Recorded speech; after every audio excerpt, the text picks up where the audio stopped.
चलो guys, let's start.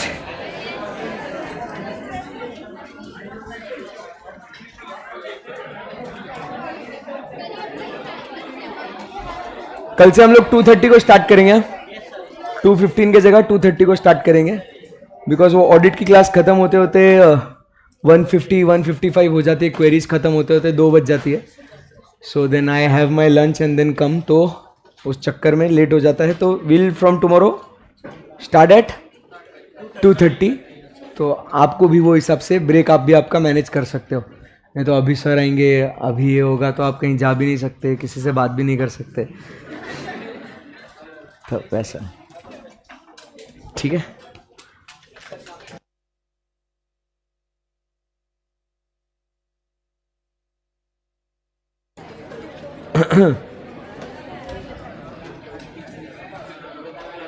चलो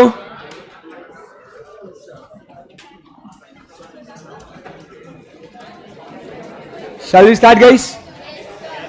Okay, चलो कर दे recording start. Hi guys, good afternoon.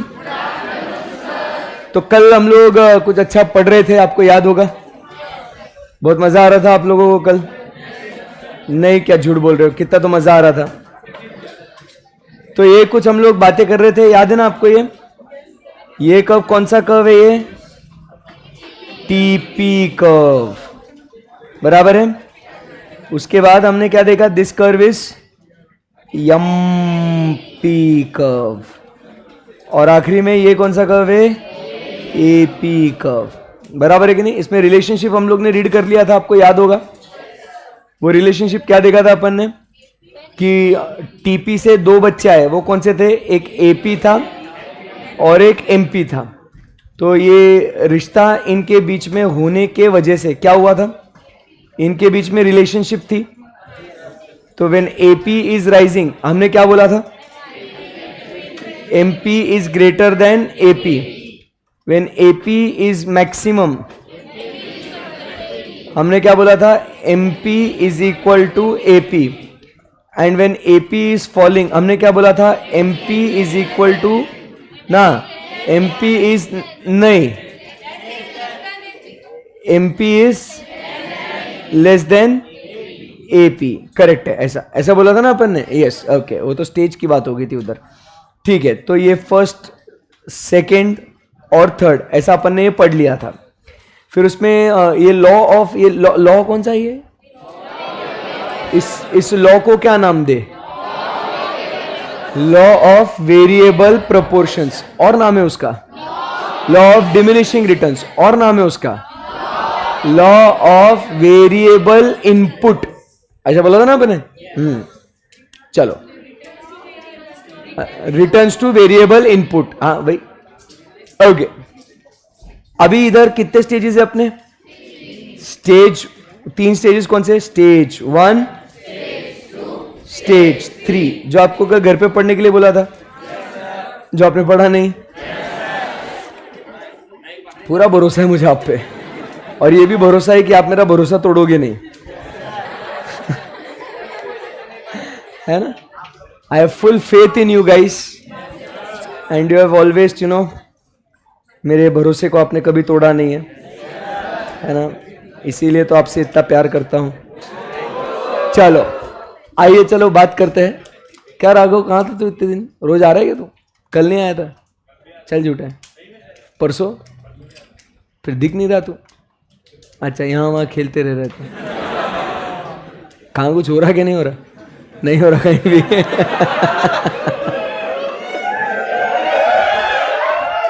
उसको समझ में आया? देखो क्या हुआ, समझ में आया ना? हाँ ठीक, ओके। चलो okay, let's read guys. Stage 1, stage of increasing returns.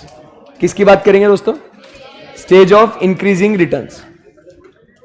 So हम लोग किधर है? स्टेज 1 किधर खत्म होता है आपको पता है ना? कहां रे बच्चों? ये इधर स्टेज 1 है, बराबर है कि नहीं? अरे बोलो बच्चों। तो ये जो है, ये स्टेज 1 है अपना। इस पीरियड की बात हो रही है। अब एकदम फुल अच्छे से पढ़ेंगे, ठीक है ना? इन दिस स्टेज, ठीक है ना? द टीपी, आपको डायग्राम ध्यान में रखना है और डायग्राम आपने जो नोट्स में बनाया था ना वो सामने रखना, क्योंकि जब अपन पेजेस टर्न करेंगे तो फिर आपको समझ में नहीं आएगा ना. So let us keep the diagram with us. In this stage, ready? In this stage the total product increases. At which stage? At which rate? Increasing rate up to point F.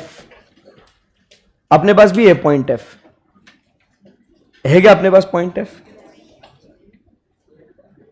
किधर है point F? ये जो है ना, ये point F है, point of inflection. This is बेटा point F. समझा क्या आपको? देखो अपन ने लिखा है वहां पे TP increases at which rate? Increasing rate. दिख रहा है क्या अपने को? Yes. The MP product also rises. क्या होता है बच्चों? MP is also what? Rises. And where it is maximum? It is maximum at the point corresponding to the point of inflection. Live streaming में एक बच्चा था, मेरे को बोल रहा था सर आपने स्पेलिंग गलत लिखी है. उस दिन मैंने बहुत इग्नोर किया उसको. इन्फ्लेक्शन बोल रहा था वो. साले 12 साल से पढ़ा रहा हूं मैं. तो क्या लिखा है यहाँ पे? Point of inflection. अपन ने यही लिखा ना, बट दोनों वर्ड जो है वो इंटरचेंजेबली यूज करते हैं उसको. FLEC भी होता है और X भी होता है, बात तो एक ही है. सो अपना वो पॉइंट F समझ में आएगा आप लोगों को? बोलो हाँ या ना. तो क्या हमने डायग्राम आप सामने देख रहे हो, तो ये टेक्स्ट अपने को लर्न करने की जरूरत नहीं है. ये एक्चुअली मतलब सब कुछ पढ़ा हुआ है अपन ने, बस अपन फॉर्मेलिटी कर रहे हैं. नहीं तो क्या हो जाएगा, आपको लगेगा कि ये जो कंटेंट है हमको आता है नहीं आता, आपको क्वेश्चन मार्क रहेगा हमेशा. So TP is increasing at increasing rate. MP is increasing. MP is maximum at point F corresponding to TP which is point of inflection. फिर पॉइंट एफ से आगे क्या होता है दोस्तों? From point F what happens? So from point F, during the stage 1, TP goes on rising but at a diminishing rate. उसके आगे अपन ने बराबर लिखा गया वैसा. डायग्राम सब रेडी है अपने पास. फिर उसके बाद वो बोलता है MP भी गिरता है, बट MP क्या है? पॉजिटिव है. इन द सेंस वो क्या बोल रहा है? Still MP is greater then AP. ऐसा लिख के रखो वहां पे. Still MP is what? Greater then. Still MP is greater then what? AP. समझ में आएगा आपको? Yes. In the first stage AP curve rises throughout, whereas MP product curve first rises and then starts falling after reaching maximum. It is to be noted that the MP although starts declining, ये देखो हमने यही कहा था, MP भले ही गिर रहा है but it remains greater than average product throughout the stage so that AP continues to rise. इसीलिए इस स्टेज को हम लोग नाम देते हैं stage of increasing returns, because AP continuously क्या हो रहा है? बढ़ते जा रहा है. क्लियर एकदम? यस. अभी आपने क्या करना है, इसको ये पढ़ेंगे अपन साथ में पढ़ेंगे इसको. क्या आप अकेले में पढ़ लोगे? इसको साथ में पढ़ लेंगे. अभी ये explanation of the law of increasing returns, अभी फटाफट पढ़ लेंगे इसको. ये वो चीज है जो हमने क्लास में डेमोन्स्ट्रेट करी थी. ठीक है ना? So the law of increasing returns operate because in the beginning the quantity of fixed factor is what? Abundant relative to the quantity of variable factor. Relative to मतलब in relation to. Relative to मतलब क्या? उसके मुकाबले, in relation to the quantity of variable factor. मतलब आपको पता है machine ये फिक्स फैक्टर था अपना, और उसके अंदर 4 स्टेजेस मतलब 4 प्रोसेसेस थे. 4 लोग काम कर सकते थे. तो हमने अगर एक ही व्यक्ति को अगर काम पे लगाया तो अभी तक और 3 लोगों की कैपेसिटी और है ना, वो मशीन हैंडल कर सकता है वो. सो वो क्या बोलता है? Quantity of fixed factor abundant है, वेरिएबल फैक्टर एक ही लगा हुआ उस पर. तो इस वजह से क्या होता है, जैसे जैसे आप वेरिएबल फैक्टर ऐड करते जाओगे, मैं पढ़ते भी जा रहा हूं, हिंदी में ट्रांसलेट भी करते जा रहा हूं, तो आप बुक में रहना साथ में. As more of the variable factor are added, आपके दिमाग में वो स्टोरी आनी चाहिए कि हमारा मशीन था, उसमें हम लोग लेबर ऐड करते जा रहे थे. Are added to the constant quantity of the fixed factor, the fixed factors are more intensively and effectively utilised. तो मशीन का बेहतर और अच्छा इस्तेमाल हो रहा है. बोलो yes. That is the efficiency of fixed factor increases as additional units of variable factors are added to them, तो वो मशीन का और बेहतरीन तरीके से इस्तेमाल होता है. And this causes the production to increase at a rapid rate. और इसलिए अपन ने देखा था एमपी 100, 110, 120 ऐसा रैपिड स्केल पे एमपी बढ़ते गया था. अभी ये फॉर एग्जाम्पल हम लोग यहां पे स्टडी करेंगे. इसको क्या पढ़ेंगे? ये एग्जाम्पल जो हमने पढ़ा था. If a machine can be efficiently operated, अभी एकदम फास्ट पढ़ूंगा, ठीक है ना, क्योंकि हमारा ऑलरेडी क्लास में पूरा एक लेक्चर हमने उसमें इन्वेस्ट किया था.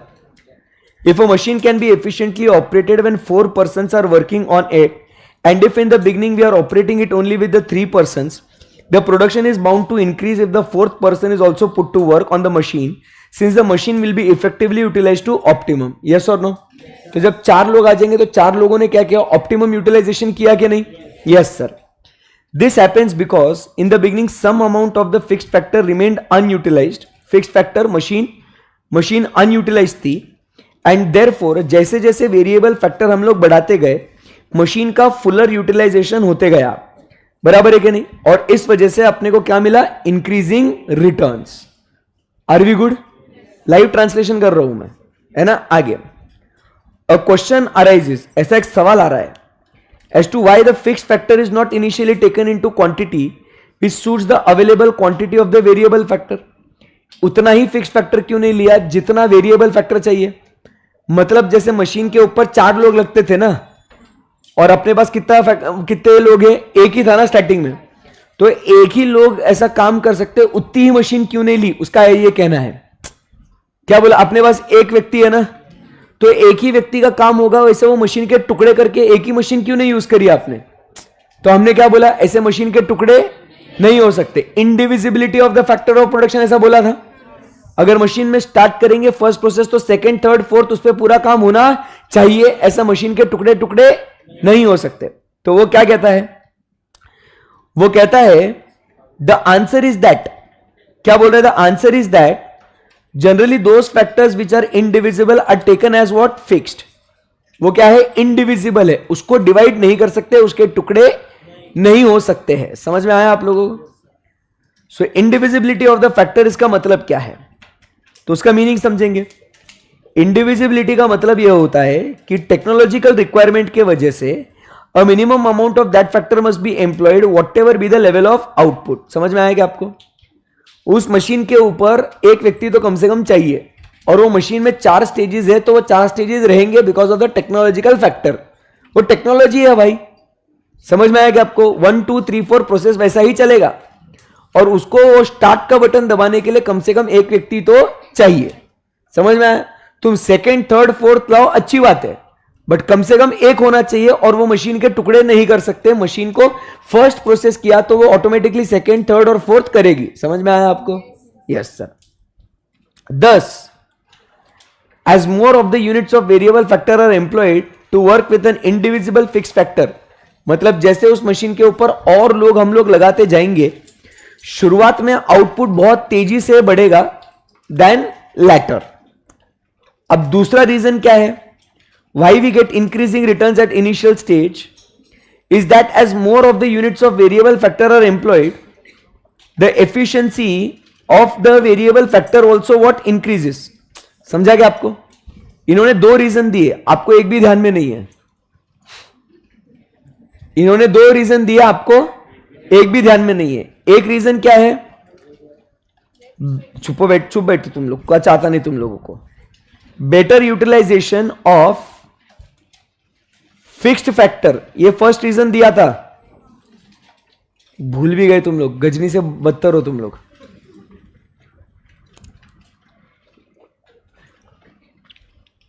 समझ में आएगा आपको? फर्स्ट रीजन क्या दिया? इधर लिखा है देखो, fuller utilisation of fixed factor. दिख रहा है क्या आपको? ये पहला रीजन नहीं है, तुमको तो ध्यान में भी नहीं है कि इंक्रीजिंग रिटर्न्स क्यों मिल रहा है, क्योंकि वो फिक्स्ड फैक्टर का बेटर यूटिलाइजेशन हो रहा है. समझ में आया आपको? अब इधर वो सेकंड रीजन बोल रहा है. वो सेकंड रीजन क्या बोल रहा है? More units of variable factor are employed, the efficiency of variable factor increases. Second reason क्या बोला? क्या बोला? Efficiency of variable factor increases, इसका मतलब समझते हो क्या होता है? अब जैसे वो फर्स्ट लेबर काम कर रहा था ना, तो वो बेचारा 1 2 3 4 अकेला पूरी मेहनत कर रहा था। जब सेकेंड पर्सन आया तो उसका हाथ बटाने के लिए कोई तो सपोर्ट के लिए मिला ना उसका, तो उसकी भी तो एफिशिएंसी बढ़ेगी। आपको याद है मैंने आपको बोला था ऐसे कि वो इधर एक है, फिर वो इधर हाफ वे में काम करेगा, ये इधर करेगा, फिर ये आगे जाएगा, फिर ये वापस अपने फर्स्ट पे पहुंचेगा, ये वापस आ जाएगा, और ऐसे उस दोनों की एफिशिएंसी क्या हो जाएगी? बढ़ जाएगी। ये 1 और 2 करेगा, ये 3 और 4 करेगा, ये तो दोनों का एफिशिएंसी कम होगा कि बढ़ेगा? बढ़ेगा। तो ओवरऑल आउटपुट क्या होगा? तो इसमें दो रीजन हो गए। एक रीजन क्या हुआ? मशीन का अच्छा इस्तेमाल हो रहा है, और दूसरा जो वेरिएबल फैक्टर है वो भी उसकी एफिशिएंसी बढ़ा रहा है। समझ में आएगा आप लोगों को? Very good. This is because of the introduction of division of labour and specialisation becomes possible with sufficient quantity of variable factor and thus results into what? Higher productivity। ये क्या बोल रहा है इसमें? साथ साथ क्या होता है? स्पेशलाइजेशन भी हो जाता है ना। अब उस व्यक्ति को मालूम है मेरे को एक ही काम करना है, तो उसको एक ही काम करना है तो वो ढंग से करेगा ना। वो कल मैंने बोला था, आपको याद होगा, पहले मैं अकेला चारों सब्जेक्ट पढ़ाता था, फिर क्या किया? फिर मैंने सब्जेक्ट में अलग अलग फैकल्टी आए, तो स्पेशलाइजेशन होता है कि नहीं होता है? आज आप खुल के इकोनॉमिक्स का डाउट मेरे को पूछ सकते हैं कि नहीं? बढ़िया अकाउंट्स का पूछोगे तो आ सकता है मेरे को आंसर, सीए हूं मैं सालो, ऐसा नहीं है कि नहीं आएगा करके, बट थोड़ा ऐसा इधर ऐसा थोड़ा रस्टी हो गया होगा ना अभी वो अकाउंट से, एडजस्टमेंट, डेबिट, क्रेडिट, वॉट, थोड़ा सा ऐसा ये रहेगा, बट डिफिकल्ट रहेगा। बट इकोनॉमिक्स का I can give you answer instantly. आप क्वेरी पूछो, मैं जवाब दे सकता हूं आपको। बोलो आया ना? यस सर, ऐसा। तो ये अपना स्टेज 1 ओवर, खत्म हो गया क्या? आपको समझ में आया? जो हमने क्लास में एक्ट किया, पूरा डिस्कशन किया, डायग्राम बनाया, उसके अलावा बुक में जो पढ़ा सब कुछ मैच हो गया? ऐसा लग रहा है कि सर हम लोग रिपीट काम कर रहे हैं। करना पड़ेगा। चलो आगे बढ़ते हैं। स्टेज ऑफ डिमिनिशिंग रिटर्न्स, किसकी बात कर रहे हैं अपन? Stage of diminishing returns. ये किधर आया बच्चों? स्टेज 2। तो ये क्या होता है इसके अंदर? अभी आओ देखते हैं। वो बोलता है TP continues to what? Continues to increase, but rate कौन सा है उसका? Diminishing rate. अपना डायग्राम सामने रखने का, अभी अपना डायग्राम सामने रखने का है। क्या दिख रहा है क्या आपको? ऐसे क्या दिख रहा है डायग्राम में? TP is increasing but at decreasing rate, सामने है ना अपने। Until it reaches the maximum point H. What is point H? अपने डायग्राम में लिखो when TP is maximum, this point, इसको बोलेंगे एच। एच क्यों बोला मालूम इसको? हाईएस्ट। एच क्यों बोला इसको? Because this is the highest point. Highest क्या बोलेंगे इसको? Very good. तो पॉइंट एफ मतलब इन्फ्लेक्शन, एफ आता है उसके अंदर, और ये हाईएस्ट पॉइंट है। और एम क्या है? एमपी क्या होता है? 0 होता है। Where the second stage end, second stage end होता है ना वहां पे, बराबर है। इन दिस स्टेज क्या होता है दोस्तों? क्या हो रहा है बताओ? Both MP and AP of the variable factor are diminishing but are what? Positive. इसीलिए तो इस स्टेज को क्या नाम दिया? Diminishing returns. एमपी भी गिर रहा है, एपी भी गिर रहा है, बराबर। इसीलिए ये काफी गिरा हुआ स्टेज है। ये क्या? ये कौन सा स्टेज है? गिरा हुआ स्टेज है। At the end of this stage, at point M, कौन है पॉइंट एम? एमपी पे जो 0 होता है ना, वो corresponding to the highest point H, the MP of the product is what? 0। So M किसके लिए? मिनिमम, एकदम लोएस्ट, मिनिमम 0। समझा क्या बात को? तो अपन ने वहां पे एम लिख दिया क्या उसको? तो stage 2 is known as the diminishing returns because both AP MP of variable factor continuously fall. This stage is very important because the firm will seek to produce within its range। हमने बात करी थी stage of operation की।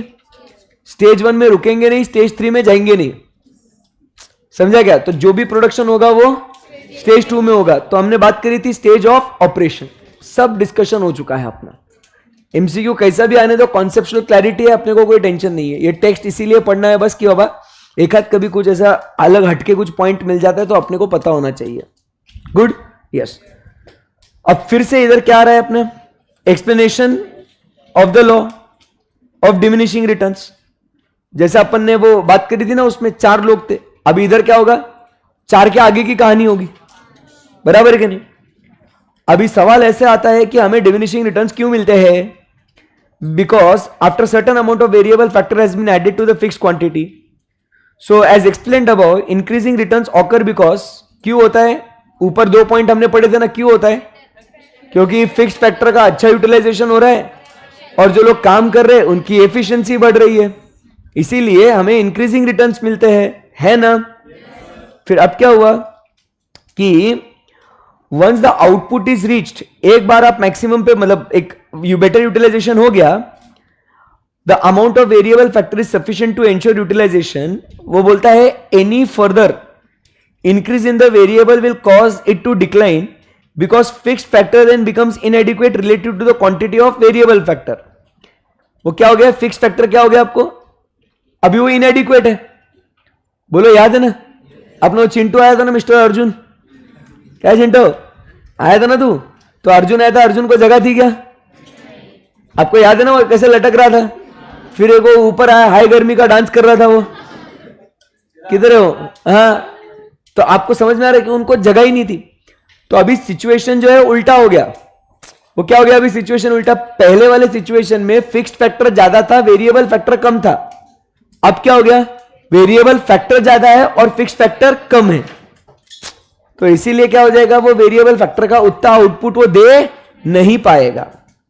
Continuing the above example, when 4 men were put to work on one machine, the optimum combination was achieved. Now when the Chintu came into the machine, his contribution will be nil. In other words, the MP will start to diminish. ज्यादा कुछ ज्यादा add कर नहीं पाएगा। The phenomenon of diminishing returns, like that of increasing returns, rest upon the indivisibility of the fixed factor. Machine के अभी भी टुकड़े नहीं कर सकते। आप ये नहीं बोल सकते कि सर चिंटू के लिए अलग से एक टुकड़ा लेके आओ मशीन का। समझ में आ रहा है आपको? Just as AP of the variable factor increases in the first stage, when better utilization of fixed indivisible factor is being made, so the AP of the variable diminishes in the second stage when the fixed indivisible factor is being worked too hard. Machine का अगर over utilisation करोगे तो इतना output नहीं मिलेगा। तो first समझ में आया आपको? फर्स्ट रीजन क्या बोला आपको? Fixed indivisible factor is being worked too hard. पहले क्या बोला? उसका बेटर यूटिलाइजेशन हो रहा था। अब क्या हो रहा है? उसका एक्सप्लॉइटेशन हो रहा है फिक्स्ड फैक्टर का। समझ में आया आपको? पहले बेटर था, अभी बहुत ज्यादा काम, मतलब आपने उसको पूरा उसका कचुम्बर बना लिया उसका। Another reason offered in the operation of diminishing return is that imperfect substitutability. दूसरा रीजन क्या बोला? Imperfect substitutability.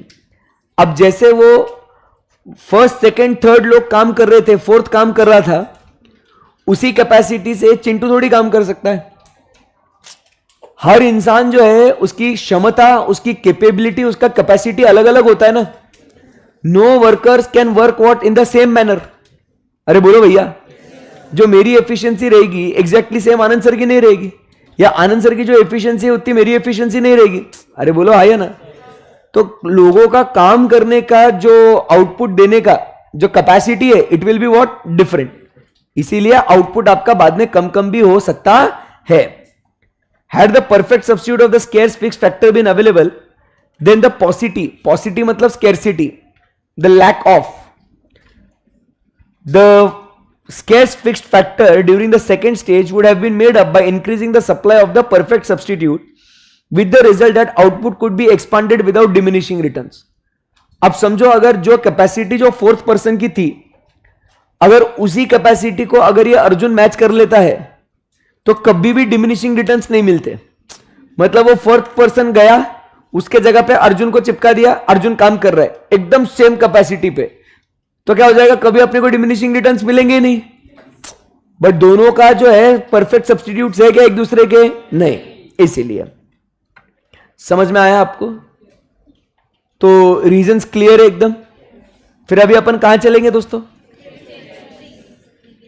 आपको समझ में आ रहा है कि उस दिन जो आप बोल रहे थे सर, आपने पूरा एक लेक्चर इतना सा, वो 4 लोग 10 लोग 12 लोग 15 लोग आए, अपन ने डिस्कशन किया, सर क्या टाइम पास कर रहे हैं, है ना। ये मेरे को बोल रहा है सर आपने बहुत टाइम पास कराया सर। अच्छा है क्या? वो छोरी बोलते सर मेरा आज फर्स्ट डे, तुमने फुल टाइम पास कराया। ऐसे ऐसे थोड़ी, ये सब पढ़ा है अपन ने इसको।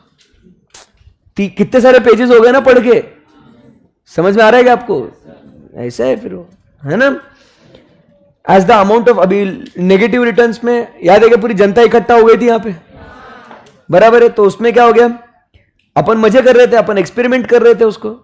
क्या हुआ कि अब क्या हो जाएगा तुम, और अगर वो बढ़ाते जाओगे तो TP will what decline and MP will become what negative, क्योंकि अब फाइनली अपन बोलेंगे सर अब ज्यादा हो रहा है, अब ज्यादा हो गया ना अभी। This is due to the fact that the quantity of variable factor becomes too excessive. Second point में क्या बोला था, the fixed factor is work too hard. But अब क्या बोला, वेरिएबल फैक्टर बहुत ज्यादा ही लगा दिया सर, हद से ज्यादा लगा दिया अभी, बराबर। Relative to the fixed factor so that they get in each others way with the result that the output falls instead of rising, now it becomes what in each others way. ये बोल रहे मेरे को काम करने दे, वो बोल रहे तू हट रहे यहां से, ऐसा वैसा लड़ाई झगड़ा चालू है। तो भैया काम करना छोड़ के ये लोग आपस में भिड़ गए, ये लोग तो। समझ में आ रहा है आपको? Yes. In such a situation, a reduction in the units of variable factor will increase the total output. समझा क्या आपको? तो इधर डिक्रीज होना चाहिए एक्चुअली, नहीं नहीं नहीं, बराबर है। अगर आप फिर इस केस में क्या होगा, अगर आप वेरिएबल फैक्टर कम करोगे तो ही आपका क्या हो जाएगा, अब आउटपुट। तो ये अभी रिवर्स सिचुएशन चलेगी। अब पहले अपन ऐड करते जा रहे थे तो आउटपुट कम हुआ, अभी क्या बोल रहे थे, आउटपुट बढ़ाने का है, वो लोगों को निकाल वहां से। समझ में आया? तो you reduce the variable factor then only your output will increase. समझ में आया आपको? यस, खत्म हो गया। तो explanation of the law is over. फिर अभी अपन बात करने का किसके बारे में बच्चों? Stage of operation. It is important question कि रैशनल प्रोड्यूसर कौन से स्टेज में प्रोड्यूस करेगा। तो वो बोलता है आराम से चलो, he will never produce in, वो स्टेज 3 तक कभी जाएगा ही नहीं। वो पूछो ना क्यों, because MP of the variable factor is negative. This being so, a producer can always increase his output by reducing the amount of variable factor. वो क्या बोलता है, even if the variable factor is फुकट, फुकट मतलब free, मुफ्त, फुकट, a rational producer stops before beginning the third stage. वो क्या बोल रहा है, थर्ड स्टेज में एम्प्लॉय बोल रहा है सर मेरे को पैसा मत दो, मेरे को काम पे रखो बस, मेरे को घर में है ना मेरी बीवी बहुत परेशान कर रही है, तो मेरे को है ना बस आप काम दे दो, मेरे को घर पे नहीं रहना है, मैं फ्री में काम कर लूंगा, फिर भी मत रखो उसको। क्यों? क्योंकि इसमें आपका आउटपुट कम होगा, उसमें आपका आउटपुट कम होगा, ऐसा वो बोल रहा है। Even if the variable factor is free, तो फिर भी वो काम नहीं करेगा। अब वो क्या बोलता है, A rational producer shall also not produce in stage 1. Not produce मतलब टेक्निकली उनका मतलब यह होता है कि they will not stop in stage 1. समझा क्या आपको? बिकॉज अगर उधर स्टॉप कर लिया तो he will not be making the best use of the fixed factors and he will not be utilizing the opportunities. बराबर?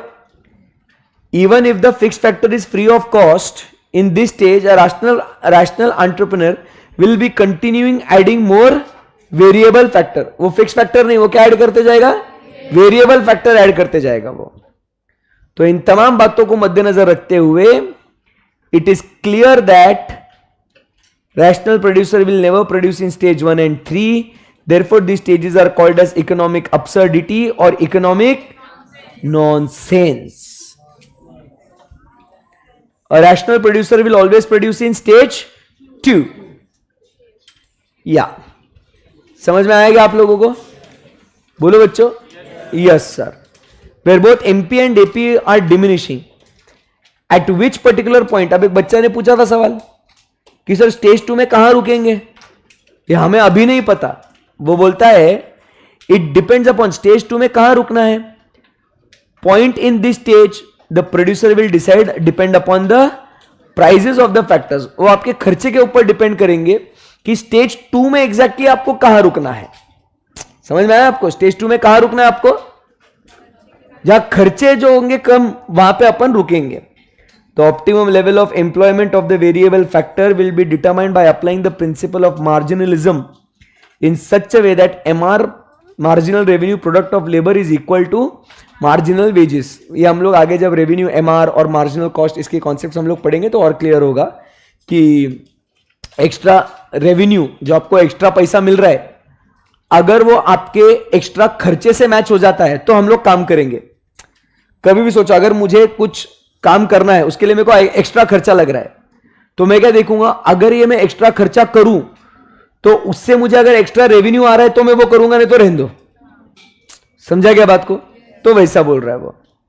द प्रिंसिपल ऑफ मार्जिनल, देखो इन्होंने बोला है कि it is explained in discussing the equilibrium in different types of market. तो market वाले chapter में हम लोग इसको पढ़ेंगे। एमआर और एमसी का कॉन्सेप्ट है वो। समझा गया? Yes sir. तो खत्म हो गया। क्या खत्म हो गया? कॉन्फिडेंस आ रहेगा आपको? तो कितना बड़ा लॉ था वो, सही है ना? बट अपना पूरा एकदम सिंपली खत्म हो गया वो। अभी बात करेंगे किसके बारे में बेटा? Law of returns to scale. सही है एकदम। चलो अभी law of returns to scale में चलेंगे, और इसमें जो ये वाला जो फिर प्रोडक्शन ऑप्टिमाइजेशन वाला कॉन्सेप्ट है, ठीक है, दैट इज इजी। अब law of returns to scale तो बस 2 पेजेस बाकी है अपने, ठीक है ना? और फिर उसके बाद हम लोग थोड़ा कॉप डगलस के बारे में बेसिक थोड़ा बात कर लेंगे, है ना? फिर अपना ये वाला पार्ट खत्म हो जाता है, except for the old batch. वो छोटा सा चिंटू सा पार्ट बाकी है वो। आप भूल गए हो? आपको तो अच्छा है, आप भी भूल जाओ सर, ऐसे नहीं होता है। ठीक है, अभी हम लोग किधर चलेंगे? Law of returns to scale में। सब लोग रेडी? रिटर्न्स टू स्केल ये किधर चलता है आप सबको मालूम है ना? अभी कॉन्सेप्ट है दिमाग में अपने? ठीक है, एकदम बड़े आराम से सब लोग फोकस करेंगे। We shall now study about the changes in the output when all factors of production in a particular production function are increase together. एक तो सब बढ़ेंगे या तो सब घटेंगे। मतलब सब क्या है? वेरिएबल है। बोलो yes. In other words, we shall study the behaviour of output in response to the change in scale. आपको याद है वो इंट्रोडक्शन में स्केल बना के दिखाया था कि तो सारे बढ़ेंगे या तो सारे घटेंगे। Change in scale is different from the changes in factor proportion. मत अंडरलाइन करो उसको। Changes in the output as result in the variation in factor proportion as seen before form the subject matter of law of variable proportion. मतलब समझा गया? एक fixed, बाकी सारे variable, this forms part of law of variable proportion. The study of changes in the output as a consequence of changes in the scale is a subject matter of law of returns to scale which is discussed below. ठीक है भाई. It should be kept in mind that the returns to scale faced by the firm are solely technological, determined and are not influenced by economic decisions taken by the firm or market conditions. वो क्या कहता है? जो भी ये scale आप ऊपर नीचे करोगे ये टेक्नोलॉजी के हिसाब से आप करोगे, what ever available technologies at that time, and not based on the economic decisions और बाय द मार्केट कंडीशंस. क्योंकि अपना अजम्पशन क्या था? उस समय पे जो टेक्नोलॉजी है वो state of the art technology upon use कर रहे हैं. तो आप कौन सी उस समय पे आप बेस्ट टेक्नोलॉजी यूज करोगे वही बात होगी, और उससे अपन स्केल कम ज्यादा करेंगे. नहीं तो आप क्या बोलोगे, भाई अभी नया टेक्नोलॉजी लाना मैं अफोर्ड नहीं कर सकता हूं तो जानते मैं अभी चेंज नहीं करूंगा. तो ऐसा नहीं चलेगा. समय बदल रहा है तो आपने क्या करना है? टेक्नोलॉजी भी आपने अपग्रेड करनी है. यह अजम्पशन है उसका. क्लियर है एकदम? यस. अभी रिटर्न्स टू स्केल में भी बोलो क्या है? रिटर्न्स टू स्केल कैसे हो सकते हैं पता है क्या आप लोगों को? कांस्टेंट होगा, इंक्रीजिंग होगा या डिक्रीजिंग भी होगा. बराबर है कि नहीं? अभी देखो बोला आपको अच्छा लगता है क्या ये पढ़ के? If we increase all the factors that is scale in a given proportion and the output increases in the same proportion, जितना इनपुट दिया उतना ही आउटपुट आया, तो क्या बोलेंगे इसको? कांस्टेंट. बट आपको ये समझ में आया कि आपको कि आउटपुट इंक्रीजेस करके, ऐसा अपन ने बोला था ना, आउटपुट इंक्रीजेस, समझ में आया, आउटपुट बढ़ेगा. Thus, if a doubling or trebling of all factors causes a doubling or trebling of the output, then returns to scale are what? Constant. Simple. अभी आगे देखो क्या लिखा हुआ है. If there is a increase in all factors, lead to, क्या लिखा हुआ है? More than proportion to what? More than proportion to increase in output. वापस से क्या लिखा? आउटपुट बढ़ेगा, बट इनपुट से कहीं ज्यादा आउटपुट बढ़ेगा, तो उसको कौन सा रिटर्न्स टू स्केल बोलेंगे? Increasing returns. Thus, if all the factors are doubled and the output increases more than double, then the returns to scale are said to be increasing. अच्छा लग रहा है आपको ये पढ़ने के लिए, है ना? इजी लग रहा है ना? जिस समय पे वो बुक पे कॉन्फिडेंस आ गया, खत्म. और अपने तो समरी नोट्स कितने सिंप्लीफाइड बनाए इसके लिए, है कि नहीं? यस, यही तो चाहिए अपने को. On the other hand, next, if the increase in all factors, increase in all factors lead to less than proportionate, वापस से क्या लिखा देखो वर्ड, इंक्रीज इन आउटपुट, बराबर. बट जितना इनपुट दिया आउटपुट बढ़ेगा, बट लेस देन इनपुट. समझा क्या बात को? बट आउटपुट तो बढ़ेगा. Then the returns to scale are said to be what? Decreasing. It is needless to say that this law operates in the long run when all the factors are to be changed in the same proportion simultaneously. Done है क्या एकदम? Okay. It should be remembered that increasing returns to scale is not the same as increasing marginal returns. Increasing returns to scale applies in the long run in which all inputs can be changed. Increasing marginal returns refer to the short run in which at least one input is fixed. इसीलिए वो diminishing returns, marginal returns, variable input, समझा क्या? Extra MP वहां पे आता है ना अपने को. इधर एमपी आया क्या? एमपी देखा अपन ने कहीं पे भी नहीं. ऐसा अभी एक constant returns to scale, increasing returns to scale and decreasing returns to scale पढ़ लेगा वापस से एक बार. Constant returns, increasing returns, decreasing returns. फिर ये यहां पे हम लोग इसी को कॉब और डगलस, ये दो लोग थे जिन्होंने मिलके ये कॉब डगलस फंक्शन बनाया, उसके बारे में हम लोग बातचीत करेंगे. तो वो कॉब डगलस पूरा इकट्ठा दो पार्ट में हो गया ना. फिर ये इधर भी कॉब डगलस और उधर भी कॉब डगलस, दोनों मिला के फिर वो डगलस डगलस खेलेंगे अपन.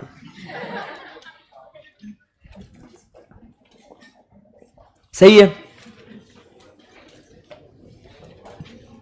ओके. अभी ये जो कांस्टेंट इंक्रीजिंग और डिक्रीजिंग भी है ना, ये कॉब डगलस के हिसाब से ही समझा है, ठीक है ना? तो आराम से इसको पढ़ेंगे. As stated above, constant returns to scale means increase in the scale in the sum proportion. Output increases in the same proportion. वही बात हो गई क्या रे? वापस जितना इनपुट दिया उतना ही आउटपुट मिला. Constant returns to scale is otherwise called as what? Linear homogeneous production function. Linear, same. जितना इनपुट उतना ही output. It may be expressed as KQX is equal to function of KL. KL मतलब क्या? Capital and labour. If all the inputs are increased by certain amount, ये जो small k है ना, ये percentage of k है. समझ में आ रहा है क्या आपको? इधर देखो, ये k क्या है? This k is percentage, is a function of this percentage and this percentage. समझा गया? तो जितना परसेंटेज आपने कैपिटल लगाया, हेलो, और जितना परसेंटेज आपने लेबर लगाया, सेम परसेंटेज है ना के, क्योंकि दोनों सेम परसेंटेज है, तो एग्जैक्टली उतना ही परसेंटेज आपको एक्स का आउटपुट मिला. समझा क्या बात को? ऐसा इक्वेशन को डेंजर नहीं है, वो बहुत ज्यादा अल्फाबेट्स देख के क्या हो जाता है, चक्कर आती है, ठीक है ना? और अभी ये तो कुछ नहीं है. जब हम लोग चैप्टर नंबर 6 करेंगे ना, नेशनल इनकम वाला, उसमें वो फिशर, अर्विंग फिशर, अरे भैया ने तो क्या दिए फॉर्मूला, तुम बोलेगे वैसा. But don't worry, I will make it very easy, है ना? बहुत मजा आएगा. तो आपको ये समझ में आएगा दोस्तों? अरे संभालो अपने आप को. तो कांस्टेंट रिटर्न समझ में आएगा आपको? ओके चलो, इंक्रीजिंग रिटर्न्स टू स्केल तुमने पढ़ा है क्या बचपन में? फिशर के बारे में गुस्सा आता है ना उसके ऊपर, डोंट वरी, उसे प्यार करा दूंगा मैं, आपका सेटिंग करा देगा मैं उसके साथ। अर्विंग फिशर, अभी ये बहुत भारी है ये। चलो चलो, देखो यही अपने को कल पढ़ना था और कल खत्म हो जाना था। आप फालतू में कल नौटंकी कर रहे थे। क्या कर रहे थे? तुम नहीं कर रहे थे नौटंकी। हाँ, कर कुराने के बाद अभी बोलते हम नहीं कर रहे थे। अच्छा चलो, increasing returns to scale, come on guys in the live streaming, जीडीपीडी एवरीबॉडी। इंक्रीजिंग रिटर्न में क्या होता है? As stated earlier, increasing returns to scale means, ये लोग येड़े कह रहे, बार बार क्यों यही रिपीट करते हैं? देखो ना यही, अभी what is increasing returns to scale? Output increases in the greater proportion than the increase in input. इसको क्या बोलेंगे अपन? इनपुट दिया, उससे कहीं ज्यादा आपका आउटपुट आया, तो क्या हो जाएगा ये? Increasing returns. समझ में आएगा आपको? Yes sir. When the firm expands, increasing returns to scale are obtained. अभी तुम ये एग्जाम्पल पढ़ो, नहीं समझ में आया तो मैथ्स के सर को पूछ लेना।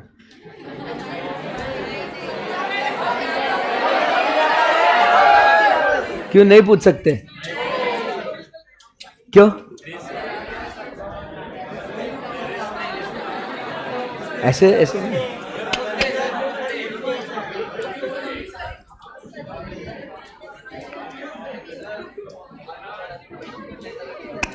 देखो अभी क्वेश्चन अपन पढ़ते क्या लिखा हुआ है वो मैंने क्या बोला? Division of work, specialisation.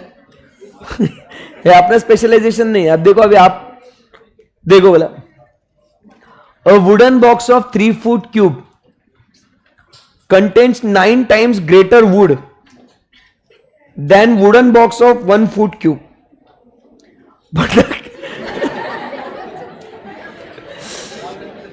But the capacity of 3 foot cube is 27 times greater than that of 1 foot cube. और आगे बोलते हैं many such examples are found in the real world. So you have to ask this to the maths teacher. Sir 3 foot 9 times 3 foot 27 times, इधर 1 foot, क्या इधर foot और क्या कोई समझा सकता है क्या इसके बारे में? जरा देखो तो सही। 3 फुट क्यूब में 9 टाइम ज्यादा लकड़ी लगती है as compare to the 1 foot cube. कितने टाइम लकड़ी लगती है? 9 टाइम्स, क्योंकि क्यूब बना है। सो हर साइड में उसका क्या लगेगा? 3 फुट में 3 3 3 ऐसा 9 टाइम्स लगेगा ना। अरे क्यूब बनाओगे तो फ्रॉम ऑल साइड्स, और 1 फुट क्यूब में कितना लगेगा? 1 फुट लगेगा, तो इधर 3 टाइम्स लगेगा। 3 टाइम्स 1 फुट में 3 टाइम्स लगेगा, क्यूब 3 साइड्स। उसको अगर 3 फुट का बनाओ तो 3 गुना लकड़ी लगेगी। 3 3 जा 9। समझा क्या बात को? आ रहा कुछ तो भी आ रहा। We are going somewhere, that's a start. अरे तुम न्यू ही तालियां मत बजाओ, सही में समझो। 1 फुट में 3 फुट लकड़ी लगेगी, और 3 फुट के लिए उससे 3 टाइम्स लकड़ी लगेगी। 3 टाइम्स लकड़ी लगेगी, लकड़ी। तो अरे थोड़ा ध्यान दो रे। अभी 1 फुट 3 टाइम्स लकड़ी, 3 फुट उसके 3 गुना लगेगी, तो 9 टाइम्स लगेगी। बट जो जगह जो बनेगी ना उसके अंदर, इनपुट अपन ने 9 टाइम्स दिया, बट जगह उसकी और 3 टाइम्स बढ़ेगी ना। 9 3 जा 27, तो जगह 27 टाइम्स मिलेगी। तो ऐसा वो स्पेस कितना मिलेगा? अब 1 फुट क्यूब में जगह तो 3 उतनी फीट रहेगी ना, बट वो क्या बोल रहे हैं? आपने 9 गुना, मतलब 3 गुना, मतलब क्या बोलते हैं? 3 टाइम्स, 9 टाइम्स आपने लकड़ी लगाई, बढ़ाई, बट जगह कितने से बढ़ी? 27 टाइम्स। और अभी भी अगर समझ में नहीं आया, यू नो आगे आपको किससे संपर्क साधना है, ठीक है? Okay. Another reason for increasing returns to scale is the indivisibility of the factors. Some factors are available in the large and lumpy units and therefore can be utilized with the utmost efficiency at a large output. If all the factors are perfectly divisible, increasing returns cannot occur. क्योंकि चाहिए उतना ही लगाएंगे ना, चाहिए उतना ही use करेंगे. Good.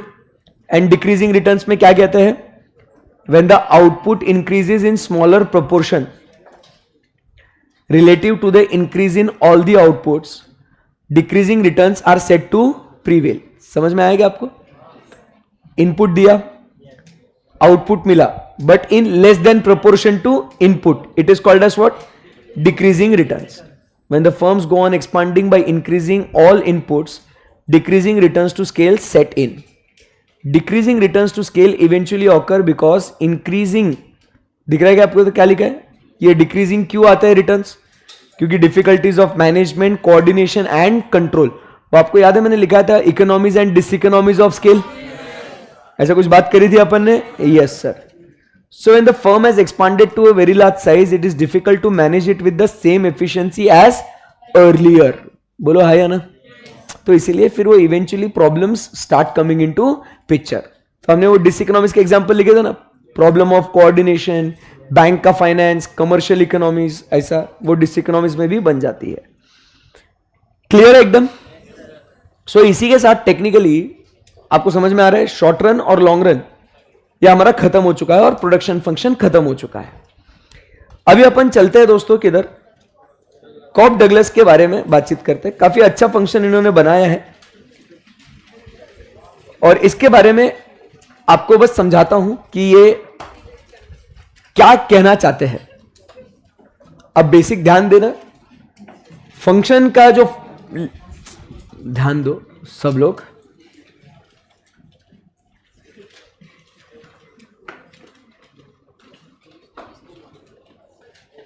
Ready क्या? ये खत्म हो जाएगा फिर जाना है आपको फिर?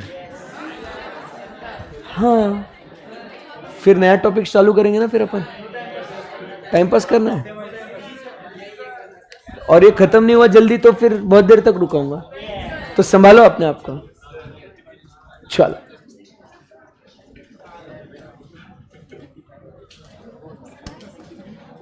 और फिर जब नया टॉपिक स्टार्ट करूंगा तो मैंने आपको क्या बोला था? 10 घंटे 10 घंटे, बहुत सारा.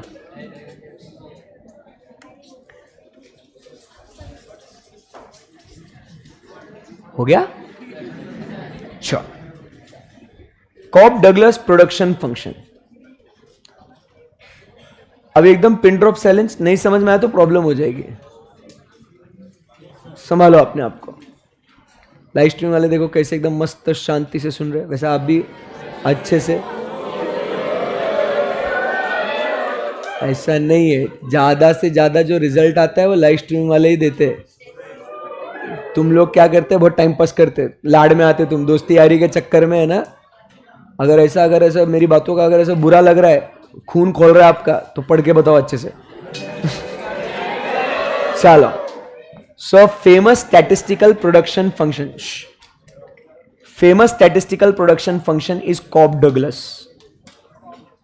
Cobb-Douglas ये दो अलग अलग लोग हैं, एक कॉब और एक डगलस.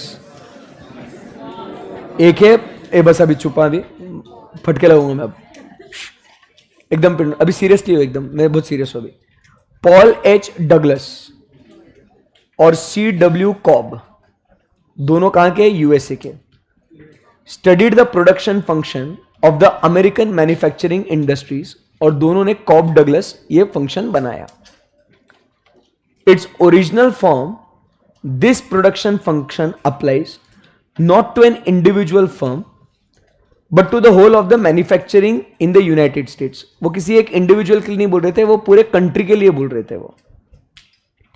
इन दिस केस ये उनका अजम्पशन है कि वो कहते हैं प्रोडक्शन जो होगा ना, उनका दिमाग कहां तक चला देखो. वो बोलते हैं प्रोडक्शन के लिए सिर्फ और सिर्फ दो चीजें यूज होगी. लेबर और कैपिटल। और इधर ये के जो दिख रहा है आपको, ये ना ये के जो है ये किसके लिए है मालूम? अरे नहीं मालूम बोलो ना, आप क्यों बोल रहे हो? ये के जो है ये यूज होता है किसके लिए? टेक्नोलॉजी। और वो कहता है वो टेक्नोलॉजी इज कांस्टेंट। समझ में आएगा आपको? और फिर उसके बाद अभी कोई बातें नहीं करेगा, मैंने बोला अभी संभालो। सो के स्टैंड्स फॉर व्हाट? टेक्नोलॉजी, जो कि वो क्या कहता है? कांस्टेंट रहेगा। So the quantity of output is equal to the technology that we use. और उस टेक्नोलॉजी के लिए जो कांस्टेंट है हम लोग क्या लगाएंगे? एल एंड सी। वो कहता है एल एंड सी मतलब अपन क्या? ओनली लेबर एंड कैपिटल जो होगा उसके हिसाब से हम लोग क्या करेंगे? हम लोग आउटपुट जनरेट करेंगे, ठीक है ना? बट अभी आप देखोगे जो लेबर की यहां पे बात हो रही है which is equal to L, उसको रेज टू द पावर अपन अल्फा बोलेंगे। क्या बोलेंगे? जो ए है वो क्या है? अल्फा, ठीक है ना? एंड जो कैपिटल है it is equal to C, बराबर है कि नहीं? इट इज 1 माइनस अल्फा, और we can also call it as what? Beta. Alpha बराबर है and 1 minus alpha is beta. समझ में आएगा आपको? सो बहुत सारे अलग अलग रेफरेंस बुक्स में आपको वो अल्फा एंड बीटा दिखेगा, या बहुत सारे बुक्स में आपको अल्फा एंड 1 माइनस अल्फा दिखेगा आपको। अब सवाल यह है कि sir what is this alpha and beta? हम समझ लिए वो ए 1 minus A, but what is it? तो ये जो है alpha and beta, it is the output efficiency elasticity. मतलब वो लेबर अगर लगाओगे तो वो कितना आउटपुट दे सकता है, कैपिटल लगाओगे तो और कितना आउटपुट मिलेगा, दैट इज द पावर। बराबर कि नहीं? तो वो वैसा सेंसिटिविटी है कि आप कितने टाइम्स, अगर आप मतलब लेबर लगाया तो वो कितने टाइम्स आउटपुट दे सकता है, कैपिटल लगाया तो वो कितना आउटपुट देगा, that is the elasticity. So वो क्या कहता है? Where Q is the output, समझ में आ गया अपने को?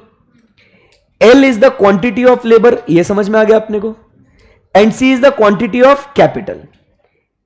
K and A are positive constants, मतलब वो आउटपुट की इलास्टिसिटी की, वो इंडस्ट्री अगर इतना इतना लेबर लगाएंगे तो वो कितना कितना आउटपुट दे सकते हैं, जिसमें K टेक्नोलॉजी का कांस्टेंट रहेगा और वो अल्फा एंड बीटा या आउटपुट की इलास्टिसिटीज रहेगी।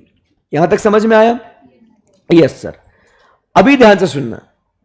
The conclusion drawn from this famous statistical is that the labor contributed to 3/4 and the capital contributed about 1/4 of the increase in manufacturing production। उसका कहना क्या है?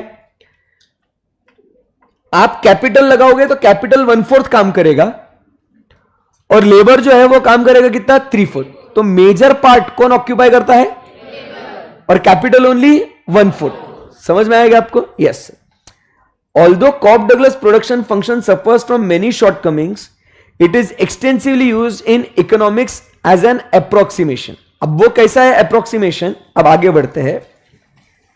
वो फंक्शन आपको ध्यान में अभी, quantity is equal to K technology का constant into L alpha raise to power of alpha into C raise to power 1 minus alpha और बीटा।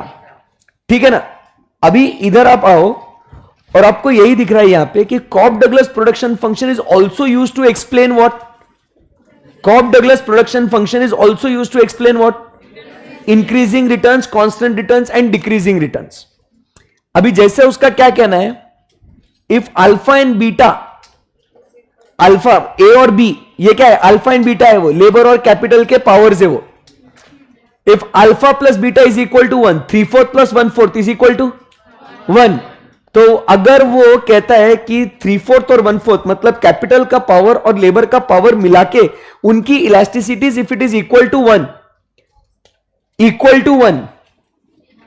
इलास्टिसिटी इक्वल टू 1, तो हम लोग क्या कहेंगे? It is constant returns to scale, कि जितना input देंगे उतना ही आउटपुट आएगा। समझ में आएगा आपको? So if a plus B is equal to 1, हम लोग क्या बोलेंगे? It is constant returns to scale, that is output increases in the same proportion. समझ में आया? बट अब alpha plus beta is what? Greater than 1, मतलब जितना इनपुट देंगे बट उनकी इलास्टिसिटी क्या है? It is coming to greater than 1। Labour लगाओगे, लेबर बहुत ज्यादा आउटपुट देगा।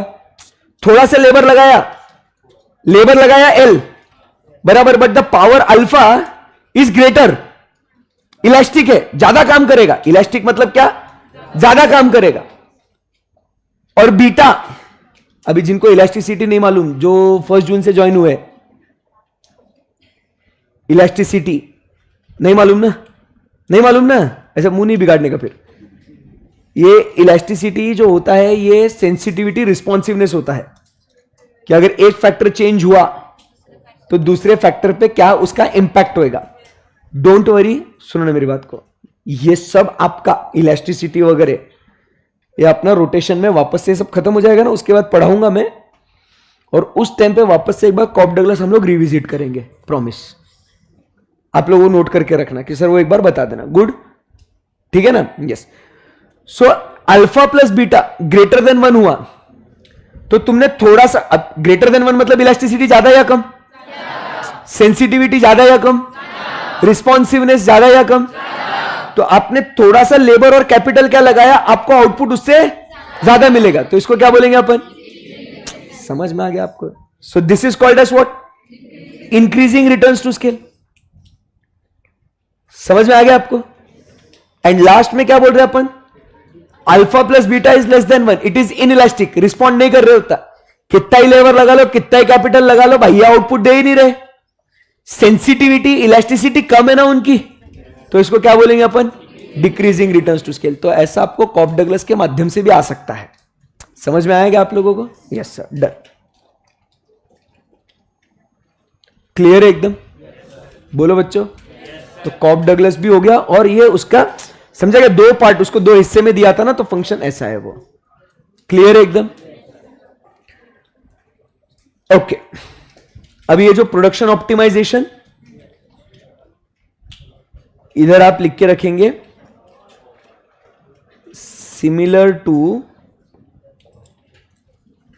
Indifference curve analysis.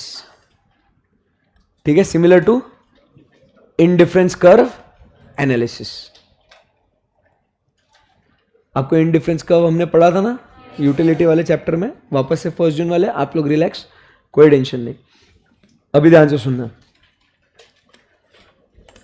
तो technically here the chapter is done because this production optimization is similar to indifference curve. तो वो मैं आपको एक्सप्लेन कर दूंगा जब 1 जून वालों बैच का इंडिफरेंस कर्व होएगा। आपको ये ऑटोमेटिकली आपने नोट लिखा है तो आपको वो बाद में एक्सप्लेन कर दूंगा मैं, वो आपको समझ में आ जाएगा, कोरिलेट हो जाएगा।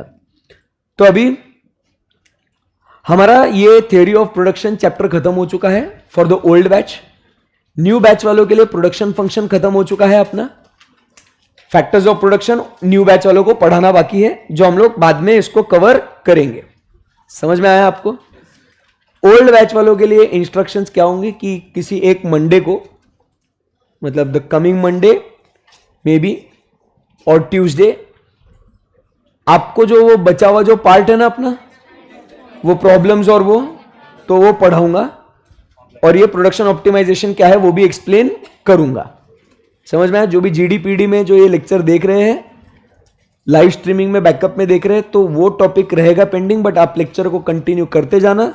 अपना ये टॉपिक ये आगे कवर हो जाएगा, you don't have to worry, you be rest assured, वो हो जाएगा।